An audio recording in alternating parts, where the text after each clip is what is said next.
RB உதயகுமாருக்கு dose விட்ட எடப்பாடி பழனிசாமி. அஇஅதிமுகவிலிருந்து நீக்கப்பட்ட பன்னீர்செல்வம் அவர்கள் ராமநாதபுரத்தில் சுயேட்சை சின்னத்தில் நிற்கிறார். சுயேட்சை சின்னத்தில் நிற்கும் பன்னீர்செல்வம் அவர்களுக்கு நெருக்கடிகளை கொடுக்க அதே பெயர் கொண்ட பன்னீர்செல்வம் என பெயர் கொண்ட 6 நபர்களை இறக்கியது ஒரு தரப்பு. அந்த தரப்பு யார் என பன்னீர்செல்வம் அணியினர் ஆராய்ச்சி செய்து பார்த்தபோது அதில் அவர்களுக்கு வந்த சந்தேகம் மிகப்பெரிய ஷாக்கை கொடுத்தது. அது முன்னாள் அமைச்சர் ஆர்பி உதயகுமார் அவர்களின் வேலையாகத்தான் இருக்கும் என பன்னீர்செல்வம் அணியினர் சந்தேகப்படுகின்றனர்.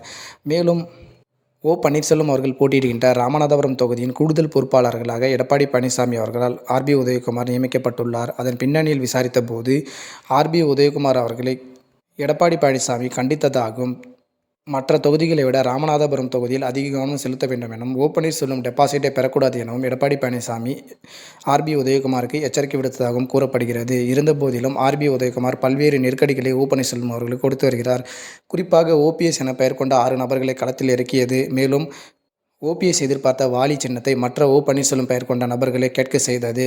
எனவே ஓபிஎஸ்க்கு வலிமையான சின்னம் எதுவும் கிடைக்கக்கூடாது எனவும் பல உள்ளடிகள் வேலைகளை ஆர்பி உதயகுமார் பார்வையிட்டார். இருந்தபோதிலும் பன்னீர்செல்வம் அவர்கள் களத்தில் முந்து வருகிறார் என்ற செய்தி தற்போது நாளேடுகளில் விமர்சனங்களாக எழுதப்பட்டது. இதனால் கோபமடைந்த எடப்பாடி பழனிசாமி அவர்கள் ஆர்பி உதயகுமாரை கூட்டு கண்டித்ததாகவும் கூறப்படுகிறது. தொடர்ந்து அரசியல் சார்ந்த காணொலியில் தெரிந்து கொள்ள நம்முடைய சேனலை சப்ஸ்கிரைப் செய்யுமாறு கேட்டுக்கொள்கிறோம்.